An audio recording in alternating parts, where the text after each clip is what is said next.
আজকের জুমা হচ্ছে সফর মাসের তৃতীয় জুমা বা শেষ জুমা। তো রব্বুল আলামিন গোটা 23 বছরে মুহাম্মদুর রাসূলুল্লাহ সাল্লাল্লাহু আলাইহি ওয়াসাল্লামকে দিয়ে কোরআনুল কারীমের প্রত্যেকটা আয়াত উম্মতের কাছে পৌঁছায় দিলেন। বলি আলহামদুলিল্লাহ। সেই সাথে রাসূলুল্লাহ সাল্লাল্লাহু আলাইহি ওয়াসাল্লাম নিজের জবান থেকে উম্মতের হেদায়েতের জন্য, নসিহতের জন্য এত কথা বললেন, যেই কথাগুলো হাদিসের নাম্বার হিসাবে গণনা করলে 12,66,665। বলি সুবহানাল্লাহ। যদি আমরা এগুলোকে আরবি লাইন হিসাবে বিবেচনা করি তাহলে কয়েক কোটি হবে। সুবহানাল্লাহ বলবেন না? নবীজি যা বলতেন সব উম্মতের কল্যাণে। যে সত্য, এটাকে আল্লাহ কোরআনে সার্টিফাইড করেছেন। রাসূলুল্লাহর জীবদ্দশায় রাসূলুল্লাহর উপরে আয়াত নাজিল করে উম্মতকে এটা জানিয়ে দিয়েছেন যে আমার রাসূল যা বলেন সবই তোমাদের কল্যাণে এবং এগুলো তোমরা গ্রহণ করতে হবে। আল্লাহ সার্টিফিকেট দিলেন, ওয়ামা ইয়ানতিকু আনিল হাওয়া ইন হুয়া ইল্লা ওয়াহয়ু ইউহা। আমার হাবিব মুহাম্মদ সাল্লাল্লাহু আলাইহি ওয়াসাল্লাম নিজের মনের খায়েশে বা নিজের থেকে বানিয়ে কোনো কথা বলেন না, বরং তিনি যা বলেন ইউহা ইলাইয়া, আমি আল্লাহ তার উপর এগুলো ওহী করে বলি। সুবহানাল্লাহ। এজন্য রাসূলের জবান থেকে বের হওয়া প্রত্যেকটা শব্দ ওহী। প্রত্যেকটা শব্দ কি? ওহী। আল্লাহর কোরআন হচ্ছে ওহিয়ে মাতলু, আর রাসূলুল্লাহর জবানের সমস্ত কথাগুলো হচ্ছে ওহিয়ে গায়রে মাতলু। কিন্তু দুইটাই মাতলু। কথা বুঝে আসছে কিনা? অর্থাৎ আল্লাহর পক্ষ থেকে নাজিলকৃত। এজন্য রাসূলুল্লাহ জীবনের প্রত্যেকটা কথা, প্রত্যেকটা কাজ, প্রত্যেকটা সমর্থন, অনুমোদন সবই উম্মতের জন্য গ্রহণযোগ্য এবং গ্রহণ করাটাই একমাত্র দায়িত্ব। বলি সুবহানাল্লাহ। রাসূলুল্লাহর অসুস্থ হওয়া এটাও আমাদের জন্য গ্রহণযোগ্য। রাসূলুল্লাহ সুস্থ হওয়া এটাও আমাদের জন্য গ্রহণযোগ্য। রাসূলুল্লাহ অসুস্থ হয়ে গেলে কি করতেন এগুলো আমাদের জন্য আমল। রাসূলুল্লাহ অসুস্থ হওয়া থেকে মুক্তি পেলে কি করতেন সাহাবারা, সেটা আমাদের জন্য আমল। বলি সুবহানাল্লাহ। আমরা তো মনে করি শুধু নামাজ, রোজা, হজ, যাকাত, তাসবিহ, তাহলিল এগুলোই আমাদের জন্য আমল, আর বাকি কিছুই আমাদের জীবনে যা ইচ্ছা স্বাধীনভাবে করা যাবে। কি বলে ঠিক না? করতেছেন তো, যত কাজ করেন ভাবেন যে এগুলো নবী করেছে কিনা? যত কাজে জড়িত আছেন ভেবেছেন কখনো যে এইগুলো সাহাবীরা জড়িত ছিল কিনা? তার মানে আপনি আপনার মতো করে একটা জীবন বানিয়ে নিয়েছেন। হবে না। জীবন বানাতে হবে কার মতো? রাসূলুল্লাহর মতো। আল্লাহ বলছেন, এটা আমার কথা না। কার কথা? আল্লাহর কথা। আল্লাহ বলছেন, লাকাদ কানা লাকুম ফি রাসূলিল্লাহি উসওয়াতুন হাসানা। তোমার জীবন কেমন হবে, তোমার জীবন জিন্দেগি তুমি কিভাবে সাজাবে, এটার সবচাইতে উত্তম ভালো নমুনা হচ্ছে মুহাম্মদুর রাসূলুল্লাহ। তাহলে নমুনা যদি আল্লাহ বলেন রাসূলুল্লাহ, আপনি গ্রহণ করবেন কোনটা? কথা বুঝতেছেন? আল্লাহ বলতেছেন তোমার চলার, জীবন চলার, তোমার পথ প্রদর্শন, তোমার শরীর, তোমার চেহারা, তোমার পোশাক, তোমার সংসার, তোমার বাজার, তোমার খাওয়া দাওয়া, কর্মকাণ্ড সবকিছুর মডেল হচ্ছেন মুহাম্মদুর রাসূলুল্লাহ সাল্লাল্লাহু আলাইহি সাল্লাম। তাহলে আপনি কার মতো করেন? এই প্রশ্নের জবাব আল্লাহ কিন্তু নিবেন। নকশায় নবী হতে হবে। কি হতে হবে? নকশায় নবী হতে হবে। আপনি যত বড় উম্মতি হন আর যত বড় আল্লাহর ওলি ভাব দেখান, ফিরসাব হন, ছাড়া হবে না। আপনাকে নকশায় নবী হতে হবে।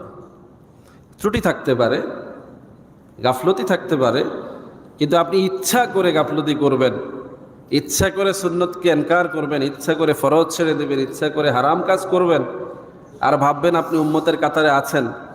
রাসূলুল্লাহ বলছেন না, এরকম যারা আচরণ করবে, দেমাগ নিয়ে চলবে, এরা আমার উম্মতের কাতার থেকে খারিজ হয়ে যাবে। কথা বুঝতেছেন? তো রাসূলুল্লাহ সাল্লাল্লাহু আলাইহি ওয়াসাল্লাম অসুস্থ হলেন, এমন অসুস্থ যে সকল চিকিৎসা যেগুলো প্রচলিত বলতে জায়েজ পন্থায় যত চিকিৎসা সবই করা হলো, কিন্তু রাসূলুল্লাহ সুস্থ হন না।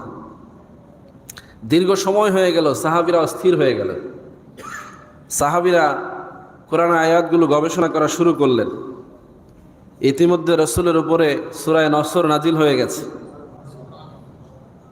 ইতিমধ্যে রাসূলুল্লাহ হজ করে এসেছেন, ইতিমধ্যে রাসূলুল্লাহ বিদায় হজে ভাষণ দিয়ে ফেলেছেন, ইতিমধ্যে রাসূলুল্লাহ বিদায় হজের দিনে আল্লাহর পক্ষ থেকে আয়াত প্রাপ্ত হয়েছেন, আল ইয়াউমা আকমালতু লাকুম দীনাকুম ওয়া আতমামতু আলাইকুম নি'মাতি ওয়া রাদিতু লাকুমুল ইসলামা দীনা। নবী, আপনার উপরে আমি আমার দ্বীনকে, শরীয়তকে পরিপূর্ণ করে দিয়েছি। যত নেয়ামত ছিল সমস্ত নেয়ামত আমি পরিপূর্ণ দান করে দিয়েছি। আপনার জন্য যা কিছু আমার পক্ষ থেকে বরাদ্দ ছিল সমস্ত কিছু আমি পরিপূর্ণ করে দিয়েছি বলে সুবহানাল্লাহ। আবু বকর কান্নাকাটি করতে শুরু করলেন। সাহাবা আজমাইন অবাক হয়ে গেলেন, আবু বকর আপনি কাঁদেন কেন? সূরা নসর নাজিল হয়েছে, আবু বকর কান্না করতেছে, অঝোর নয়নে কাঁদতেছে। সাহাবীরা বলেন আপনি কাঁদেন কেন? খুশির খবর আসছে। ইজা জাআ নাসরুল্লাহি ওয়াল ফাত, আল্লাহর সাহায্য প্রাপ্তদের উপরে বিজয় এসেছে, এই কথা আল্লাহ ঘোষণা দিচ্ছেন, আপনি তো খুশি হবেন। আবু বকর বলছেন তোমরা খুশি হচ্ছ, আমিও খুশি আছি, কিন্তু আমি জানি এই ঘোষণার পরে রাসূলুল্লাহর মিশন দুনিয়াতে আল্লাহ শেষ করে নিয়েছেন, রাসূলুল্লাহর বিদায়ের সময় হয়ে গেছে। এজন্য আমি কাঁদি, রাসূলুল্লাহর বিরহে কাঁদি। তো সফর মাসে রাসূলুল্লাহ যখন অসুস্থ, দীর্ঘ সময় অসুস্থ, তখন সাহাবারা এরকম কান্নাকাটি করতেছেন, কারণ তাদের ধারণা হয়ে গেছে যে এতগুলো ঘটনা সংঘটিত হওয়ার পরে এখন রাসূলুল্লাহর যে অবস্থা, মনে হয় এটাই রাসূলের বিদায়ের একটা আঞ্জাম চলছে। সুবহানাল্লাহ বলবেন। সাহাবীরা পেরেশান হয়ে কান্নাকাটি করতেছেন, যে যার মতো করে দান সদকা করতেছেন। আয় মুসলমান, নবীর জন্য মহাব্বত, সেই কারণে নবীর সুস্থতার জন্য বারবার দান সদকা করতেছেন। যার যতটুকু সামর্থ্য আছে দান করতেছে। কার জন্য? কিসের জন্য? নবীর সুস্থতার জন্য। সুন্নতটা আপনি খেয়াল করেন, শুধু তো নবী নবী করেন, নবীর সুন্নতগুলো নেন, সাহাবায়ে আজমাইনের সুন্নতগুলো নেন। রাসূলুল্লাহ অসুস্থ, মহাব্বতের মানুষ, প্রিয় মানুষ, সবচাইতে ভালো লাগার যিনি, তিনি চলে যাচ্ছেন অসুস্থতা। এই জন্য তারা কি করতেছে? নিজেদের সম্পদগুলো বিলাইয়ে দিচ্ছে, নিজেদের সামর্থ্য অনুযায়ী দান সদকা করতেছে। পরিমাণটা শোনেন। হযরতে আবু বকর রাদিয়াল্লাহু তাআলা আনহু রাসূলুল্লাহর এই অসুস্থতার সময়ে কান্নাকাটি করেছেন, রোনাজারি করেছেন, দান সদকা করেছেন, বিভিন্নভাবে রাসূলুল্লাহ সুস্থতার জন্য চেষ্টা করেছেন। যখন রাসূলুল্লাহ সফর মাসে বুধবার দিনে সুস্থ হয়ে গেলেন, গোসল করলেন, এই খুশিতে রাসূলুল্লাহর এই সাহাবী ৭,০০০ দিনার দান করে দিয়েছেন।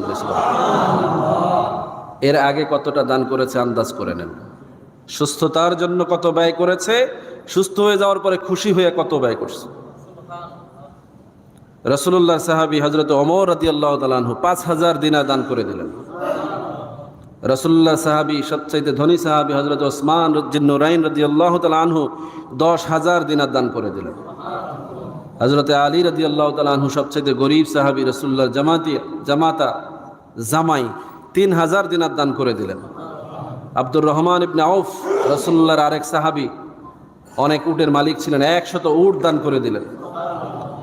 রাসূলুল্লাহর এই সাহাবী সাথে ১০০ ঘোড়া সদকা করে দিলেন। আজকের দিনে যারা গণিতে ভালো আছেন, হিসাব করে দেখেন সেই সময়ের এই ৭,০০০ দিনার আজকের দিনে কত কোটি টাকা। আপনি বলবেন গরিব সাহাবী এত টাকা পাইল কই? আরে গরিবের একটা ধরন আছে, গরিবের একটা ধরন আছে। আমাদের দেশে তো গরিবের কোনো ধরন নাই, এগুলো গরিব না, মিসকিন। গরিবকে আল্লাহ রাসূল ঘৃণা করেছেন, গরিবদেরকে আল্লাহ রাসূল নিষেধ করেছেন যে গরিবী তুমি লালন করো না, গরিবী খারাপ, এটা ফিতনা। গরিবীর কারণ মানুষের কুফরিতে লিপ্ত হয়, নাউজুবিল্লাহ বলি।